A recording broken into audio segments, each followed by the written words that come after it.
Hello, and welcome to this episode of Inside Legal ESG. My name is Pamela Cohn, and I'm pleased to serve as the host for this podcast series. Today, we are very fortunate to have with us Ming Zee Tee, environment and climate lawyer at A&O Shearman, and also the co-founder of Legal Voices for the Future. Welcome, Ming Zee. We are so happy to have you here today. Thanks, Pamela. Really grateful to be here. So let's start on the A&O Shearman side of things and how your career progressed to get you to your current position. And then we'll go on and talk about Legal Voices for the Future. But let's start with your career path to date. Yeah, that sounds perfect, Pamela. So I think the best place to start really would be to start with where I found my passion for the environment and climate and ESG issues. And that was really at university. I had the privilege of studying at Oxford. I studied law, including environmental law, with Professor Liz Fisher. And there I was involved with the Oxford Climate Society and also led up the climate change magazine called Anthroposphere. My time there coincided with a lot of positive sentiment and a wellspring of activity around the school strikes for climate, Extinction Rebellion. And I met a lot of really inspiring peers who are now making waves in climate science, environmental journalism, campaigning. So that was really very formative. And when I left university, I thought, how do I kind of join up my experience in law and my degree in law with my passion for the climate? And so in the intervening period before I started my training contract, I worked with this charity called the Chantry Lane Project, and really incredible work to harness the power of contracts and climate-aligned legal drafting. And they work with in-house counsel and GCs to embed net zero aligned contracts into precedents into business.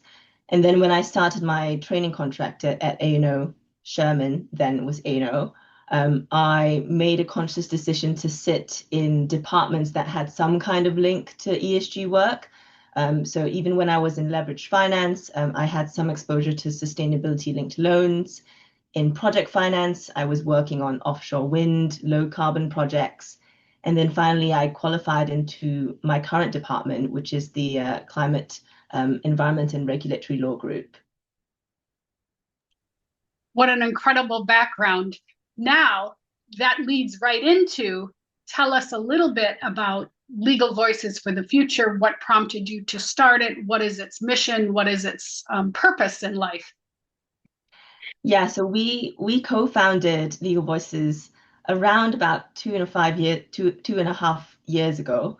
I co-founded it with peers from across the profession, barristers, in-house legal, people working in government, and I'd known them from my existing networks within the climate legal space.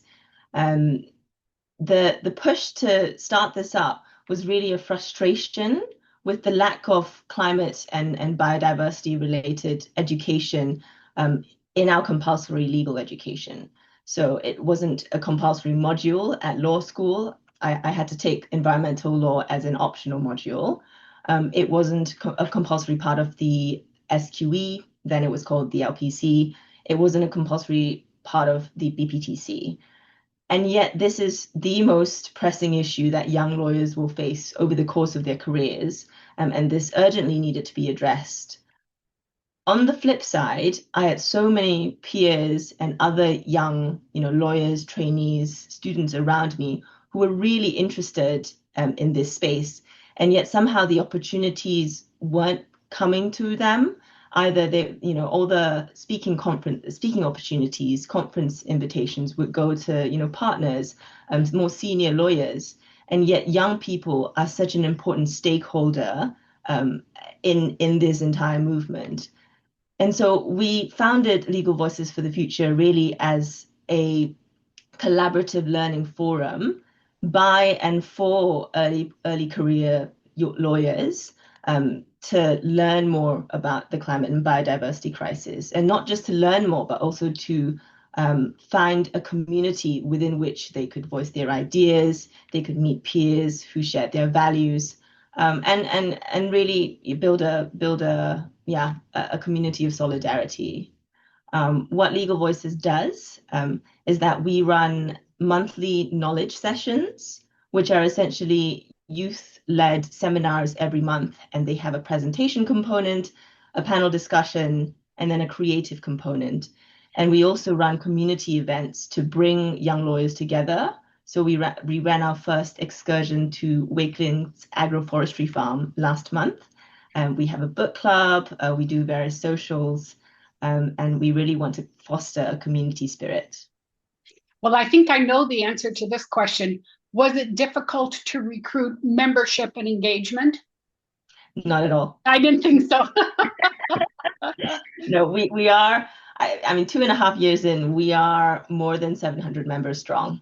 And we've got a committee of 12 very talented young lawyers heading this. I'm not directly involved in the day-to-day operations anymore. I sit in an advisory capacity on the advisory board. But yeah, it was the demand was overwhelming. Our launch event had, the room was packed. So yeah. And this is kind of a technical question, but what are the age parameters? Does somebody age out of being part of LVF? So we don't have a set age. I feel like if you're young at heart, you're more than welcome to join. Also, we get a lot of people who are transitioning into ESG roles from other practice areas. Yes. People saying, if they're like a pensions law specialist, and then suddenly they want to go into ESG, or they've done something else like maybe corporate M&A, and they're thinking, oh, actually, the climate space is really interesting. They come to our events and they learn and they upskill, and we welcome that. Yeah. Yeah, that's excellent news because it seems to me that young lawyers who are passionate about this aren't going to want to sort of step away from the benefits and the activities of LVF. So I'm glad that there are no age limits and that it's just a self-imposed aging out process. Wow. Tell me what, certainly this probably comes up in your conversations at LVF, but also at the firm. What are your predictions for ESG for 2025 and into 2026? Yeah, so it's a very dynamic space. A lot of things have been happening, and I would kind of structure my answer around two things that we're seeing at the firm, and then also what I see as more of a global trend, kind of like my prediction for the general ESG space. So the first is around sustainability reporting and disclosures. It's quite a mixed regulatory space, and we work with a lot of clients and in advising them how to the parameters legally of what they need to report and the approach they take. The EU, as we know, is having a little bit of a wobble in terms of the omnibus package and the progress of certain directives and regulations. The US, at least at a federal level, certainly is backtracking due to the priorities of this current administration. And the UK is, for the most part, carrying on as per. The government just this week released its consultations on the UK sustainability reporting standards. It also released its consultation on the climate transitions plans. So that's very much in train. So from the perspective as a corporate straddling multiple jurisdictions, this is super confusing, right? How do you frame your reporting in a way that satisfies all your legal obligations and all your stakeholders and pressures across all of these countries? Also, I think the operating environments in which companies find themselves have changed drastically. There's a lot of geopolitical pressure, there's a lot of cost pressure. So, GCs and C-suite are having to grapple with the question of how do you strike the balance between the need to proactively engage with regulation, some of which are still very in a very climate positive direction, but then how do you balance that with assessment of implementation feasibility, your trade-offs, the other pressures that your business is facing. So that's on the reporting and disclosures side. The second thing that I would flag, which might be a little bit unexpected, is carbon markets. So I Mm. think we all know that carbon markets are not in a perfect place. There is certain dysfunctionality. There are certain integrity issues. I think the annual total volume of transactions has shrunk, and prices have taken a hit. But I think there are certain indicators that show that it might move in a positive direction. The first one is the continued work on integrity that has been going on. I would cite the Integrity Council for the Voluntary Carbon Market, the ICVCM's Core Carbon Principles label. So they've been assessing various methodologies for carbon credits against this label, and sort of essentially assessing whether they think they accord with the principles. The other thing that I would flag is the Oxford Principles for Responsible Engagement with Article 6. That was just published 2 weeks ago. And I think these integrity initiatives are doing a lot to shore up market confidence. And there is early evidence that the demand for higher quality credits is increasing amongst corporates. And then the demand for lower quality credits is sort of tailing off. Yes. So yeah, that's really positive. There's also been a lot more government engagement. There was an announcement just this week of the Singapore, UK, and Kenyan Governmental Alliance to support the growth of voluntary markets. So this is called the Coalition to Grow Carbon Markets, and they plan to issue a set of shared principles on the voluntary use of credits at COP30. And I think sovereign support is super important to give the market, at least on the demand side, well, and also on the supply side, actually, a framework to trust that this is something that will be supported. It is credible, and will not have huge amounts of reputational and other kinds of risks associated with it.